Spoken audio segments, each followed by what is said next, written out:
A century later, after its legendary sinking, can we raise the Titanic from its tragic underwater grave? Scientists believe the seemingly impossible might be achievable. Let's explore mind-boggling ideas, from lifting the wreckage with giant inflatable balloons to bringing back the iconic Titanic by freezing it with liquid nitrogen. Flotation tanks. The RMS Titanic, a legendary ocean liner, sank on April 15, 1912, after striking an iceberg during her maiden voyage. Over 1,500 people lost their lives, and the ship now rests at a depth of approximately 3,800 meters in the North Atlantic. Even centuries later, this tragic event continues to captivate us. But what if we could raise this massive ship from the seabed and bring it to the surface? One proposed method involves attaching large, air-filled containers to the ship's hull. While this may seem feasible in theory, it faces numerous challenges in practice. The Titanic's wreck was known as the largest moving man-made object in the world at the time of its launch. The ship is 268 meters long and weighs 46,000 tons. Raising an object of this size from a depth of 3,800 meters presents unique engineering hurdles. The ballast tanks must be specially designed to withstand deep-sea pressure. At this depth, the pressure reaches approximately 379 kilograms per kilometer, which is more than twice the pressure in an average car tire. The tanks must be constructed from exceptionally durable materials and undergo extensive testing before deployment. Air must be compressed at high pressures to prevent the tanks from exploding. Maintaining balance is also a significant challenge. The Titanic broke in two as it sank, with the bow and stern sections lying approximately 610 meters apart on the seabed. The number and placement of tanks required to lift both sections together must be meticulously determined. Otherwise, uneven lifting forces could further damage the already delicate wreck. Advanced technologies are necessary to deploy these tanks and securely attach them to the wreck. Remotely operated underwater vehicles play a vital role in the tank placement process. Additionally, technical divers may need to mount the tanks onto the ship's hull. Careful monitoring of every stage is essential. If a tank becomes detached, the entire lifting operation could become unstable. The amount of air pumped into the tanks is also crucial. A massive volume of air must be pumped into the tanks to displace thousands of tons of water. This process requires large support vessels on the surface, durable pipes extending from the ships to the tanks, and powerful pumps. This complex system must be carefully managed from a height of 3,800 meters. These challenges highlight the complexity of raising the Titanic to the surface. Freezing with liquid nitrogen. Ice was the primary cause of the Titanic's tragedy, but could it also be the solution for recovering the ship's wreckage? While this question may seem audacious at first glance, some proposals suggest salvaging the Titanic wreckage by completely freezing it and encapsulating it within a block of ice. However, generating extreme cooling power poses significant technical hurdles. The concept appears simple at first, but the execution is quite complex. Initially, a metal mesh is placed around the wreckage to protect the delicate structure during the freezing process. Then, liquid nitrogen is pumped into the wreckage area, sufficient to rapidly freeze all the water surrounding the Titanic. This flash freezing transforms the ship into a solid ice block that could potentially be lifted to the surface in one piece. The amount of liquid nitrogen required to freeze a 46,000-ton ship and the surrounding structure spanning over 300 meters is immense. Installing the metal mesh around the wreckage risks disturbing a delicate ecosystem, and constructing a barrier around this massive and fragile object demands exceptional engineering prowess. This is a feat never before accomplished. On the surface, hundreds of insulated tanker trucks would be needed to provide adequate liquid nitrogen. Giant cryogenic pumps and specialized pipelines are necessary to push the cold liquid down while maintaining control and distributing it around the wreckage area. Establishing such an extensive freezing infrastructure on the seabed is a major undertaking in itself. The intense pressures and near-freezing temperatures at this depth create additional complications. It's crucial for the liquid nitrogen to remain in liquid form as it's pumped into the hole, absorbing heat and initiating the freezing process. To prevent it from flashing into gas under pressures exceeding 2,500 psi, the cryogenic fluid must utilize nozzles, valves, and flow control devices specifically designed for the environmental conditions. Furthermore, the natural thermal insulation of the sea hinders rapid freezing. The high thermal mass and conductivity of seawater absorbs significant energy before the temperature drops. Providing such immense cooling power at this depth, beneath the ocean's insulation, pushes the boundaries of cryogenic technology. Frozen seabed sediments can impede the even distribution of freezing across the wreckage area. Therefore, dynamically monitoring and adjusting the injection process across this vast area and volume at thousands of meters depth is vital. While theoretically possible, delivering this colossal cooling power faces technological and logistical hurdles as immense as the Titanic itself. For now, this excavation freezing method remains in the realm of fiction. However, the vision of raising the legendary ship as a giant ice block continues to ignite the imagination. Lifting with magnets. A powerful magnet attracts iron, so could we lift some parts of the Titanic wreckage using powerful electromagnets? These electromagnets could attach to the iron-containing hull materials of the Titanic, enabling them to be lifted from the seabed. This innovative method offers an unconventional way to recover parts of the deteriorating ship. However, the feasibility of this method is severely diminished, especially in deep-sea conditions.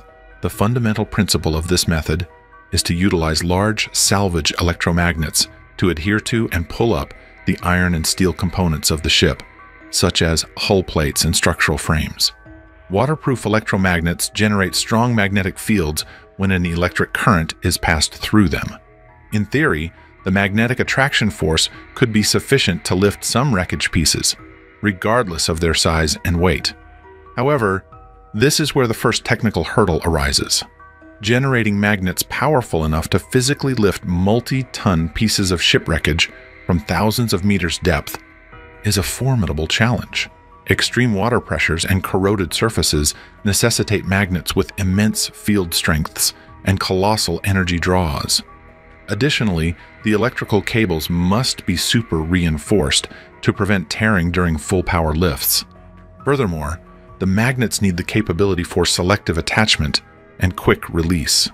Latching onto random sections of the Titanic's compromised structure could damage delicate artifacts or cause cables to tangle throughout the wreckage field. Magnet control systems must enable fine-tuned detachment and reattachment, even while supporting heavy wreckage.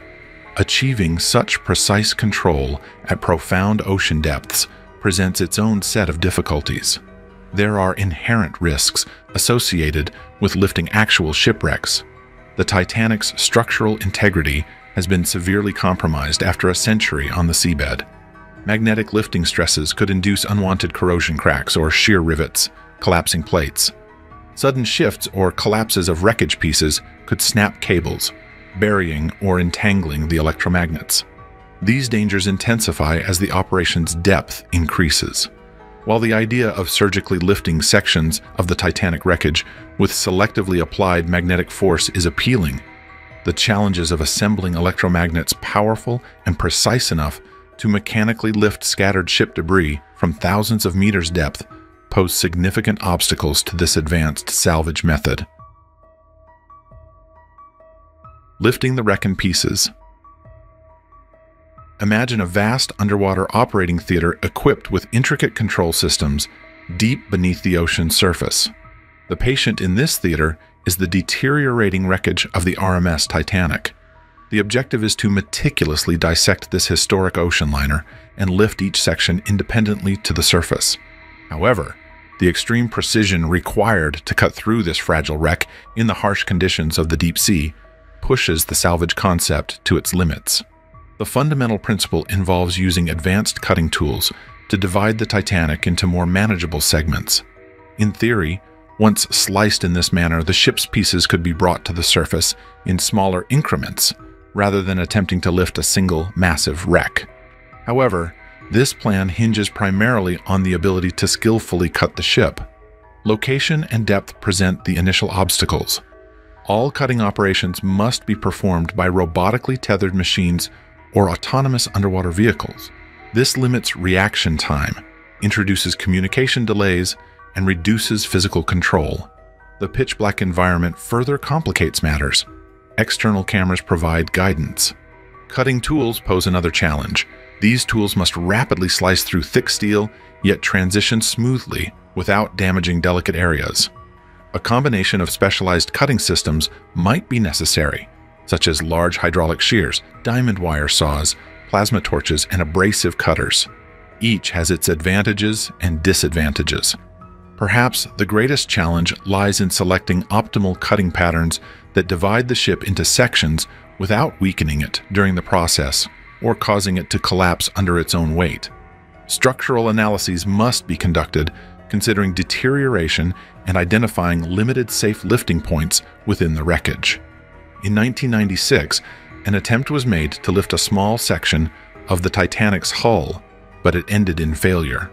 A salvage company planned to attach diesel-filled balloons to a 21-ton piece, featuring 4 windows and a door, and lift it to the surface for display in a museum.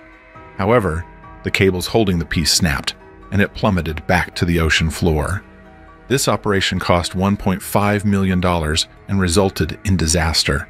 This complex scenario underscores the immense challenge of cutting and lifting the Titanic.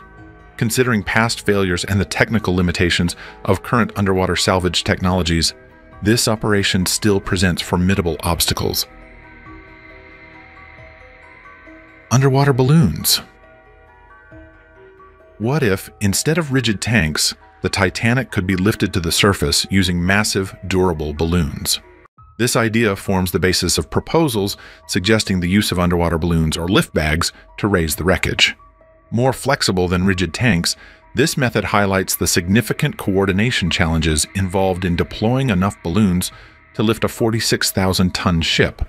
These inflatable containers, also known as airlifting bags, are frequently used underwater to raise sunken ships, lost cargo, or other large objects to the surface.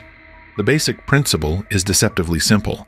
The bags are attached deflated to strategic points on the sunken object, then air is pumped into the bags from above. As the bags inflate, buoyancy increases, lifting the object to the surface.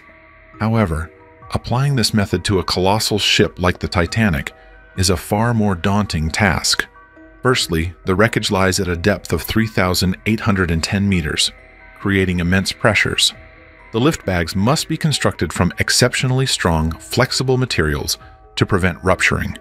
Synthetic materials reinforced with Kevlar or carbon fiber might be suitable at this depth. The bags themselves come in various designs, but most resemble giant pillows and often weigh thousands of pounds. They must incorporate robust attachment straps and valves to allow for air pumping. Hundreds, if not thousands, of bags might be required for the mass lift. Transporting these deflated bags to the wreck site poses logistical challenges. Considering the depth, this would likely involve multiple support vessels, deep-sea cranes, and remotely operated underwater vehicles. Carefully positioning and securely attaching each bag to the wreckage would be a laborious endeavor, requiring advanced robotics and navigation capabilities. Inflating the bags in a controlled sequence is critical. Uneven inflation could damage the wreck, causing it to bend or break apart due to stresses and forces applied in the wrong places. Monitoring the lift in real time and adjusting the airfill rates and sequence of each bag necessitates a sophisticated control system. Some scientists propose novel ways to reclaim the Titanic. These suggestions range from employing a colossal hook to pull the ship up in one piece to dissecting it first, lifting it in sections. There are precedents for recovering sunken vessels through such extreme measures. However, grappling onto the Titanic with a massive hook could inflict further damage on the already fragile wreck. Constructing such a contraption on a scale capable of lifting 46,000 tons is a monumental challenge. Yet, some proponents argue this method might be less daunting than the surgical precision required for cutting blocks using advanced underwater saws. The cutting method, while offering greater control, is immensely complex. Sectioning shipwrecks has been employed before to salvage naval warships. If either method succeeds, the Titanic's rusted remnants could be displayed in a museum.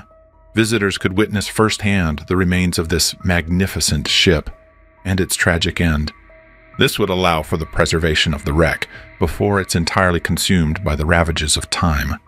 Nevertheless, the challenges of safely raising the decaying Titanic are immense. Do you believe efforts should be made to recover such a fragile piece of historical significance? We await your comments. Lifting with cables. One of the proposed methods for raising the Titanic from its underwater tomb is the simplest in concept, using ropes and winches. In this approach, powerful winches are mounted on surface vessels, and the ship is pulled upwards via cables attached to the Titanic. However, this seemingly straightforward idea encounters complex challenges in practice. Lifting an object weighing over 46,000 tons from such depths requires exceptionally strong and capable ropes and winches. The ropes must be corrosion-resistant and made from the strongest heavy-duty synthetics, like ultra-high molecular weight polyethylene, capable of withstanding extreme pressures and the strain of lifting thousands of tons. The surface winches would need to be custom-built, mounted on specialized heavy-lift ships, and rank among the largest marine salvage winches in the world. But even the sturdiest ropes and most powerful winches are useless if the cables cannot be securely attached to the wreck. This poses a major challenge. The Titanic is broken into two main sections and is rapidly deteriorating. Deploying advanced underwater robots and divers to successfully attach multiple lifting points to both the bow and stern sections is essential. The attachment points must be strategically placed to distribute lifting forces across the most structurally sound parts of the wreck. Otherwise, the Titanic's fragile state could lead to catastrophic failure if the ropes are poorly secured. Furthermore, the lift must be carefully synchronized. The winches must pull the cables at the same rate, ensuring the wreck rises evenly. Even slight discrepancies between the cables could cause the wreck to tilt or warp under dangerous stress loads. Maintaining lifting symmetry with real-time monitoring and adjustments is imperative, given the century-old wreck and the need for asymmetrical lifting from various attachment points.